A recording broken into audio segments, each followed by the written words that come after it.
Hi, is this Dan? Yep, this is me. Hey, how's it going? Leroy Wong. Pretty good. Nice to meet you virtually. Nice to meet you too.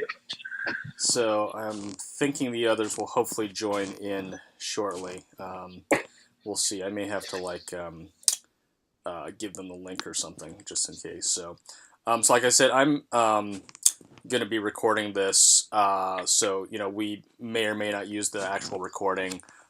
We may just transcribe it, but just whatever you and the company feel comfortable with. Obviously, we'll let you see both, and whatever you feel needs to be added or taken out, we'll do that. So I'm not sure if why the It other should guys. be fun. Okay, Our company is very open. It's not like a normal company because, right. we do a lot of online updates for our backers and whatnot. So a lot of the stuff we do gets released Yep. pretty quickly. But I might, if you give me the video ahead of time, I might show it to the lawyer we have. Yeah, Make sure. Definitely. Just sounds good. Alrighty. So I see Akash is on. Akash, can you hear us? Yep.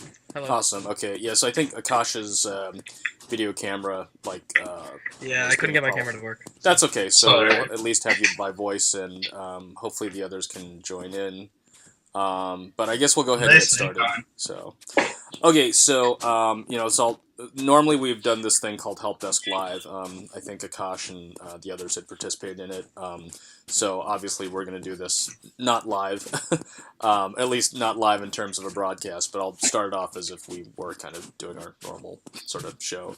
My name is Leroy Wong. We're having kind of a different sort of conversation on a Saturday, and we have Daniel Kamentsky, who is working with a company called Cloud Imperium, and they have a game called Star Citizen that I believe he's been working on.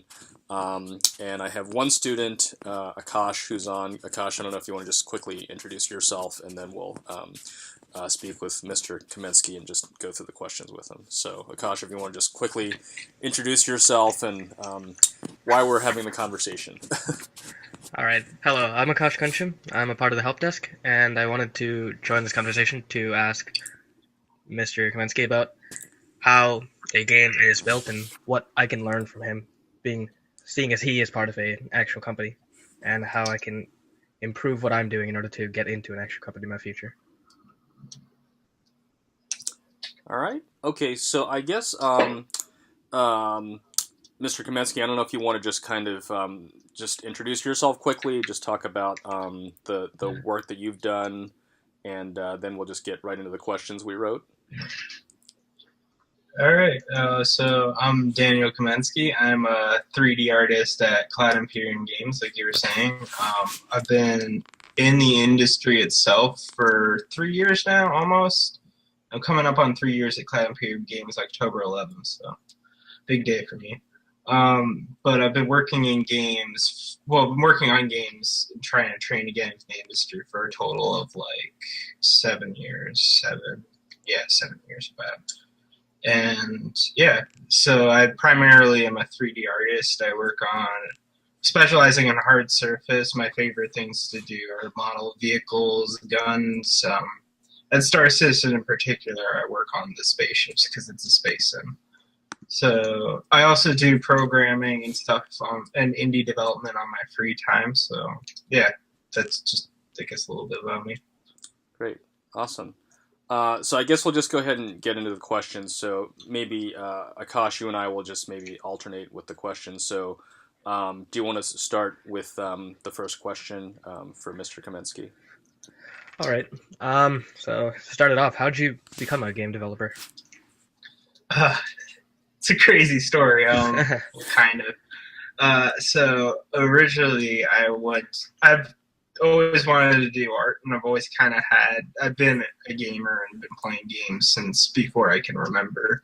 My dad was telling me, my dad's a computer programmer, so he built me a game when I was in diapers, and there's pictures of me in diapers on a keyboard. So I've been playing video games longer than I can remember.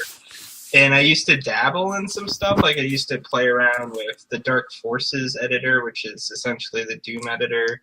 That was a Star Wars game, correct? Dark Forces? Yeah, it was. Yes. So a little bit of gaming history. There's Doom, which was the first ever think it's not the first full 3D first person shooter, but it was the first one without like fake 3D or fake panning. It's like Carmack's second game. It's the start of first person shooters, and then there was Dark Forces and the Jedi Editor, which is the same thing, but you could have levels that went underneath each other.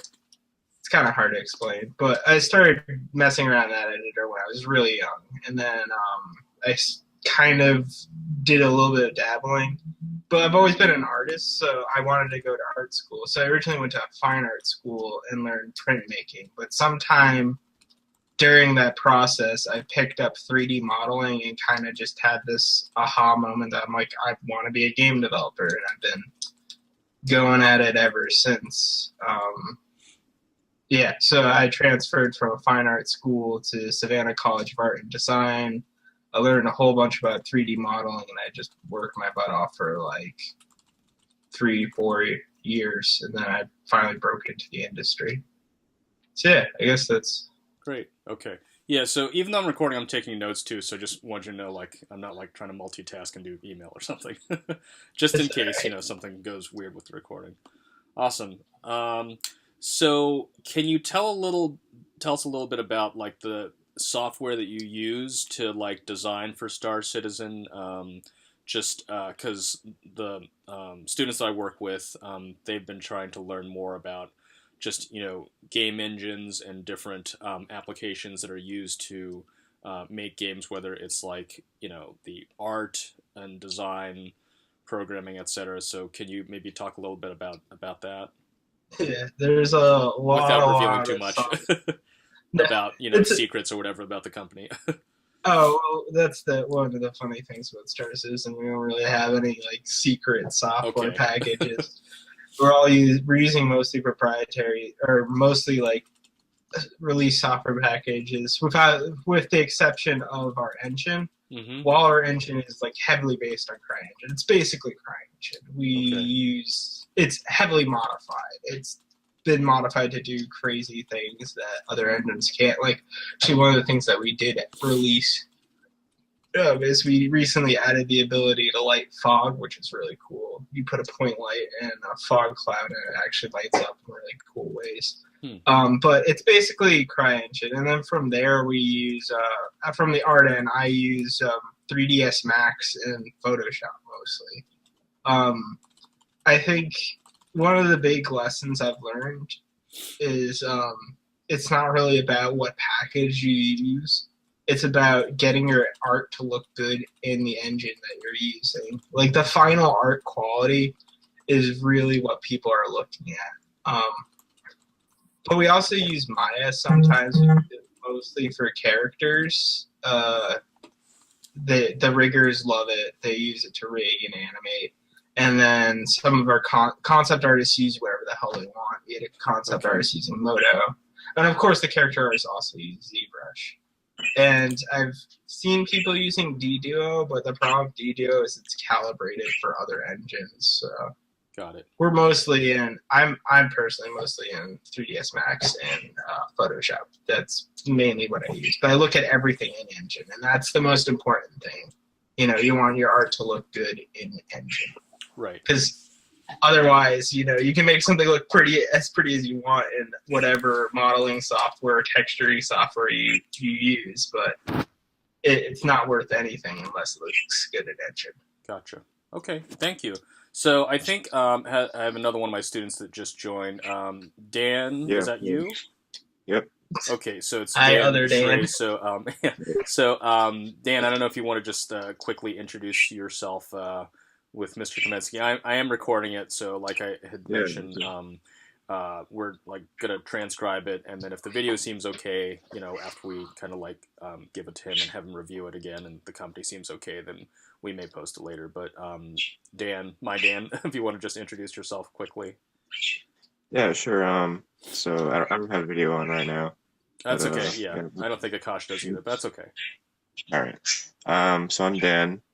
I don't know if Vivi's in the call right now, but I'm working with Vivi in our own little. Yeah, I don't think he is right now, but Oh, okay. But he's been trying to join. Oh, I'm trying has he to really? get him to join. Oh, Yeah. interesting. Okay, I'll see if maybe I can try to give him the link Yeah. so he can join. So, okay. So yeah, I'm working with my friend Vivi on a game, and it's we're playing it to be a 2D pixel art game, and we're making 2D pixel art on Photoshop.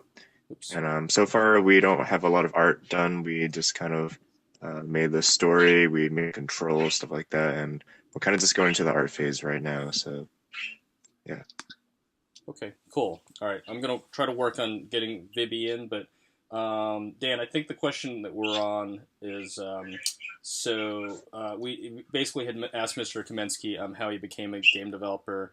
He talked a little bit about the software that it's been created on. So Dan, I don't know if you want to ask him the question about any experience with 2D art and maybe any advice on that. So if you want to ask him that question. All right. Yeah. So as I was creating pixel art there, I kind of ran into a lot of problems. Like for example, I don't know, just what size should the canvas be?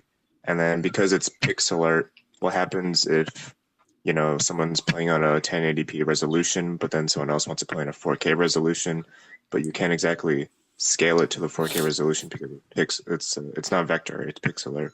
So I'm not exactly sure how to address that problem. What engine are you using? We're using libgdx. I've never used that engine. But typically, games do a thing called bitmapping, where the textures will downscale based on a power of 2. So typically, just a rule of thumb, everything that you can make a power of 2 in a video game will make a power of 2. For this exact reason, because engines will downscale better, they'll run better in memory or something.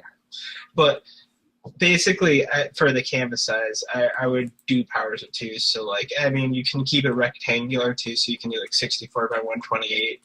Right. And that's exactly the reason why. And you probably want to program some kind of interface for, if you're making it a mobile game, or if you want to make it so somebody can play on regular 1080p and then upscale to 4K. It's important. You want to author those sprites, that pixel art at a. If it's pixel art, it should look crisp at whatever resolution you're looking at it, because it's pixel art. It's gonna be pixelated. So, but if you want to upscale and downscale, offer it at the highest resolution you want to see it, and then reduce the resolution by a power of 2, look at it, see if it looks good, and then reduce it again. I honestly don't have a lot of experience with 2D art, kind of crap at drawing, but I do mostly 3D art. But I do some texture work, and I have worked with sprites before, so. Okay. So basically what you're suggesting is to create our art in the resolution that we want to see it, and then we can just let the engine downscale it once the player goes into a lower resolution.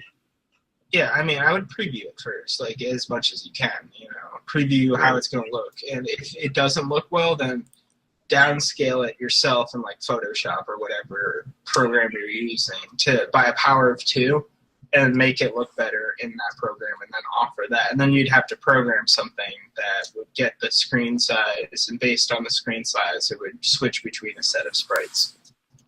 Okay. All I right, think thank that'd you. be the best option. Yeah. No problem.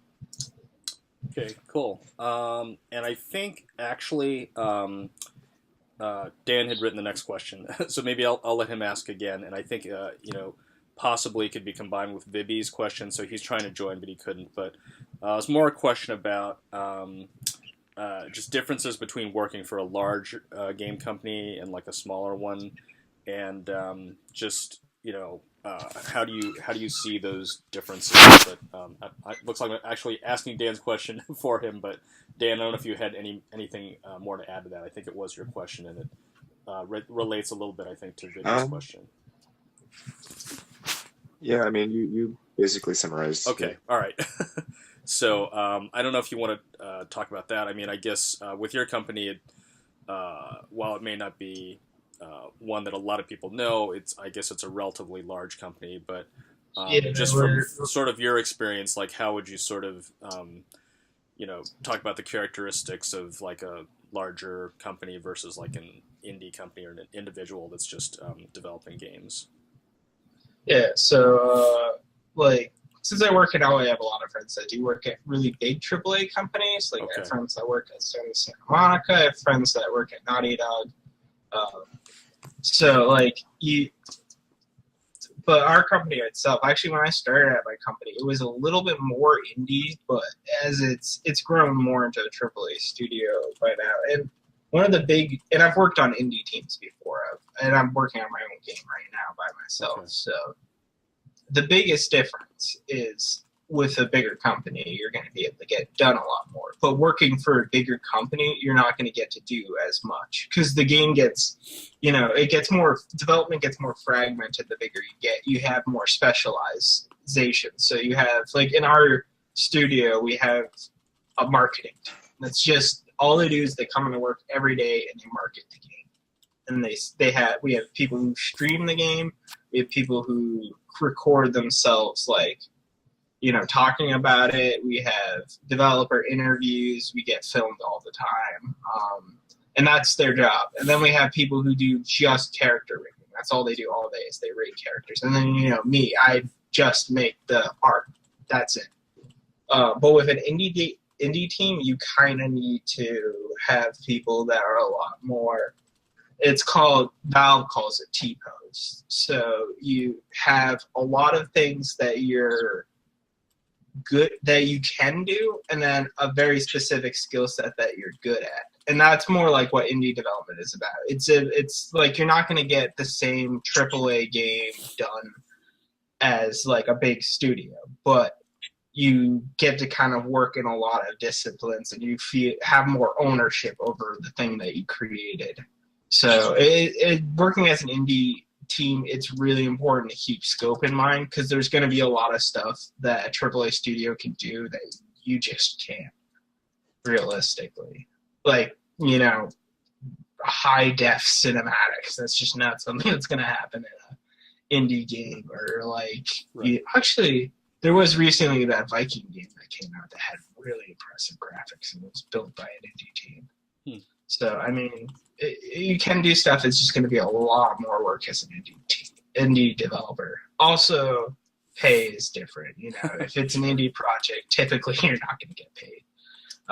But again, the trade-off is you just have a lot more ownership of what you're creating. And to be honest, I think it's a lot more rewarding working for an indie studio because you're not going to get saddled with, like, as an artist, you have to, for a AAA studio, you have to like do a lot of grunt work and a lot of really boring stuff to get that AAA product out that's at that quality. But if you're working at an indie studio, you can play it a little bit looser. Gotcha. So, and I'll ask Akash and Dan. I think more so Akash, maybe Dan to a certain extent. Essentially, they're interested in possibly working in the gaming field as a career. So I don't know, guys, if you just wanted to ask kind of specifics around that. Just, any advice that you can give in terms of, whatever background and education they may need, how to kind of break into the industry. But guys, I don't know if you have more details around that, or if I kind of captured that question for you. I think there's nothing really to ask okay. about that question. Right. Because, so, like, I can tell what I'm planning on doing. So, I'm planning on going to Northeastern or another similar school because they have a really good major in computer science for video game design. So I want to do that. But right now, when I'm working on my indie game, I'm working on the art for the game while also doing the game design. But in colleges, you either have to go into the art section or into the design section, which is more programming and stuff. So I really want to do both of those, I guess. But as a career, you can't really do both of those unless you're an indie designer. But I'd want to work in a company also. So I'm kind of confused on what to do because I like both art and programming. Yeah, so what advice could you give around that for these guys? That's a That's a big loaded question. It's difficult, and I think everyone comes to it on their own. I think, honestly, for me, having an income and being independent was a really big deal for me. So I did kind of buckle down and specialize on something. I want to make games. I want to make indie games myself. I want to make my own game. But it's very important if you want to become independent, if you want to have your own income and work at a job, you really do have to specialize in something. So it's really smart going and getting a computer science degree. In fact, I really recommend that. And if you're an artist, I recommend going and finding a really good art program. There's a lot of schools, I went to a school, SCAD is it's got a kind of an open department. They don't really teach programming, but they teach design a lot, and they teach art. And I feel like because I went to a program like that, I didn't get the best art education that I could, but I got a nice rounded education, which made it a little bit harder for me to break into the industry because I wasn't competing with other artists who were really focused on their art. I was competing with just general people who wanted to get into game development. So I think I do think you should hone your own art skills and you're building your own, figure out how to make your own game and work with an indie team on your own time. But it is really also really important to focus down on a career path. And, breaking into the game industry is not easy. I'm not going to tell you that's easy. No one's going to tell you that's easy because it's one of the most difficult things. It's the most difficult thing I've ever done in my life. Okay. And for everyone I know, it's the same story. But if you love it and this is what you want to do with your life, there's nothing else you can do with your life. It's the best.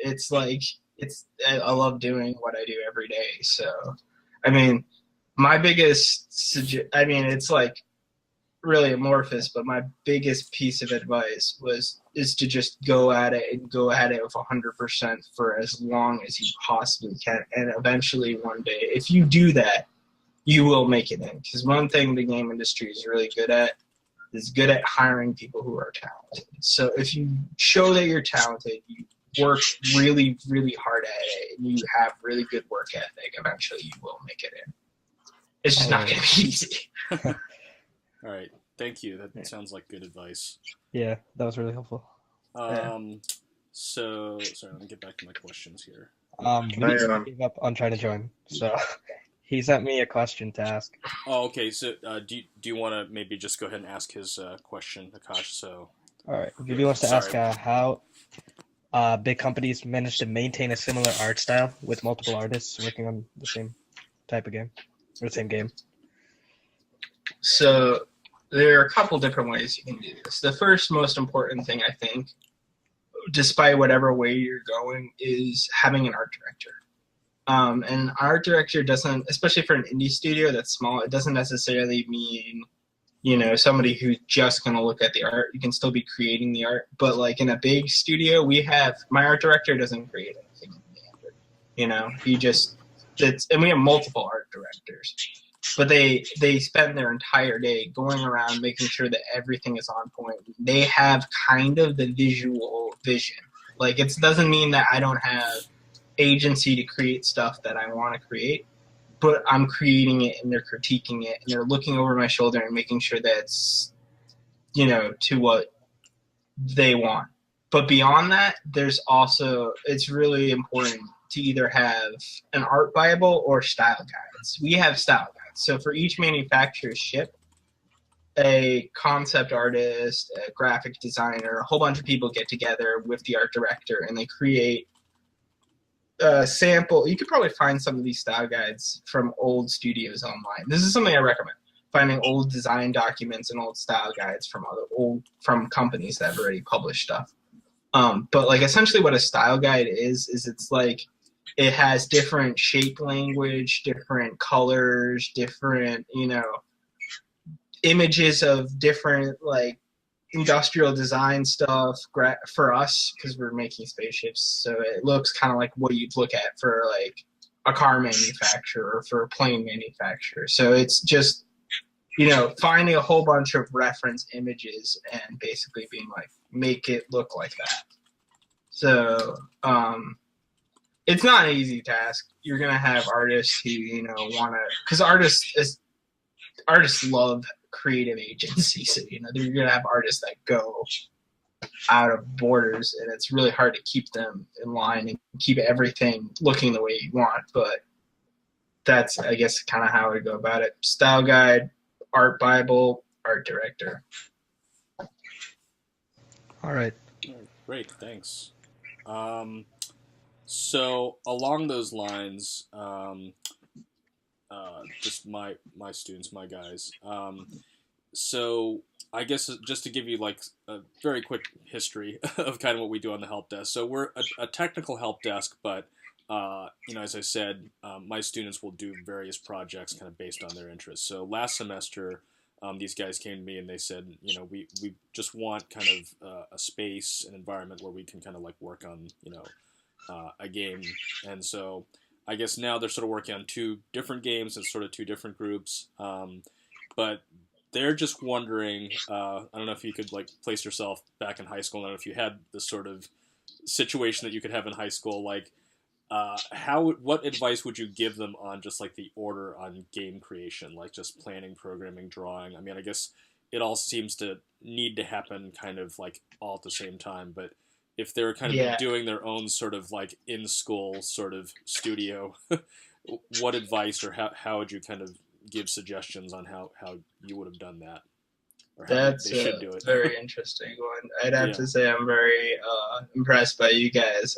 I wish I had the same kind of high school education as you guys are getting. I didn't get to make games until I was well into college. Right. And it's cool that you guys are getting supported. And but like that is a big question too. Like how do you go about making a game? And I can tell you how I'm doing it personally. Sure. I mean, definitely. and this is just not an informed opinion. I mean, the way it seems to happen differently for different people, because it's a big thing. You're looking at this big project. You're like, okay, I need art, I need programming. The first thing I do is start throwing ideas on paper, on some kind of. It doesn't even have to be paper. I personally like flowcharts online. I'm using an app on my phone called Mindly, which is just like a simple, bubble like or like flow chart. Okay. Yeah, right. it's just a way of organizing ideas, and then you're just get as much of that design out there on paper, and then start looking at it and start thinking about it from start itemizing the different things that you're gonna have to do. And the first thing that I always would suggest doing, because I've worked on some games before, we had a studio project in college where we had to build a game in 10 weeks, and almost everyone fails. The first thing I do is build the player controller. And really, you just want to be building stuff. Like, you want to... And I mean, that's where I start, personally. I start building the player. Because the player's experience, the player interacting with stuff, that's going to be everything in your game, If the player controller sucks, then the game's going to suck. Like, there's no way around that. You can have as cool AI, as cool, art as you want. If the player interacting with its experience sucks, the game's going to suck. So, I mean, I think, the best way I would do it is just start very simply. Don't worry about getting a lot of really high poly, cool-looking art in there right away. Just get things functioning in code as best as you can. Use placeholder art, get to a prototype as quickly as you can. Get to something playable as quickly as you can and as organized a fashion as you can. And then kind of work out from there. So, get your player controller working, get your core mechanics working. Do you guys know about milestones and vertical slices? No. All right. So what a milestone is for me is basically you're basically marking points at your game. So for me, I'm building a game that has a third-person controller. So and a basic AI that you shoot at. So milestone 1 for me is get the AI working, get the third-person controller working, get these basic mechanics working. And you want to lay these milestones out as you're going, just to give you a kind of sense of give the team basically a sense of satisfaction and a goal to work towards.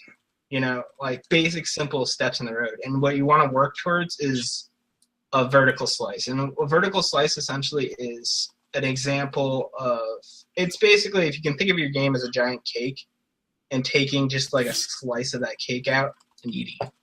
So it's basically all your core I think the best way to explain it is if you look at like an E3 demo, that's a vertical slice. It's basically a sampling of all the main aspects of your game just exposed at once in like a demo. So I think you want to work in milestones towards a vertical slice, and once you get to a vertical slice, you should have enough momentum to just carry you through the rest of the project. But yeah, beyond that, it's like I feel like listening to other people's experiences working at different studios, working on various different indie projects, and working on Star Citizen, it's going to vary based on what game you're working on, what designers you're working with, and the team you're working with. But the most important thing, I think, is to just keep going back at it and just keep working on the game, because you're going to get discouraged. You're going to want to stop working on it. You're going to get to a point where everything's broken and your team's not functioning. But the most important thing is to just keep working on that game until it's done. It's not easy. You're going to want to not stop, but just keep working on it. Great. All right. Thank you. So let's see. I believe the last question, unless the guys have maybe one or two beyond this. I don't know if one of you guys wants to ask about the advertising and promotional aspects of games. Either Dan or Akash, either one of you guys All right. want to ask. Well, how do you advertise a game without revealing too much about like the story and stuff? So I've never personally done this, but I've seen other people do it. I would just recommend vertical slice. Build a demo. Show a portion of your game. Get a really good, get artists to go in and take really good screenshots. Get a really good video. Make a little sampling of your game. Put a demo out there. Also, making industry contacts is a really good thing to do. So that's why we're talking to you. So, yeah, well, beyond me, there's a lot of really good industry resources. It's still a really small industry, and sure. You run into the same people a lot. Like I see the same. I have friends who will work at one studio, work with me at a studio, and then they'll go work at another studio, and they'll go work with friends I know. Right. So, it's a small world. So it's but I was going to say maybe offline, if you could give us any contacts that you may know, like in the Boston area, because I've had some difficulty just trying to figure out, and I think we had sort of researched that a little bit, but just offline after the conversation, if you can give me some names of people, that would be greatly appreciated. So. I can throw it up in a chat of friends I have if anyone wants to. That'd be super helpful. You guys. Awesome. But for the most part, if you're looking for people in Boston, everyone's out in LA for the most part. It's I hate it out here, but it's the reality of the industry. Most people are in California. But things you could go to GDC, the Game Developers Conference. It's kind of an interesting experience. It's good for networking. You'll meet a lot of people. But essentially, they just have demos of different game technology. They have parties where game developers meet up. It is kind of an over 18 thing, but I mean, like, it's a great way to meet people. And more than that, go on forums, look for people to meet and talk to. Also, one of my favorite things in the indie community is Screenshot Saturday. I think they do it on Twitter these days, where you just hashtag Screenshot Saturday, put a screenshot of your game up. If people like it and think it's cool, they'll retweet it. They'll talk to you about it. Go on Gamma Sutra. They have indie articles and stuff like that. NDDB. If you're an artist, Polycount, ArtStation. There's a lot of resources out there online, and there's a big active online community. And I think as an indie game trying to advertise, it's important to talk to those people. It's important to talk to other indie developers and see how they're doing it. Because honestly, I don't know that much about advertising. We have a whole marketing department to develop to it. But personally, if I was going in and advertising my game, the other thing I would do is talk to Let's Players, talk to people on Twitch, you know. See if somebody will play your game, and that would be a big boost. But yeah, building a demo, getting something that people can play, that's a great way to advertise your game. Okay. You know? Because ultimately, people want to see you play your game.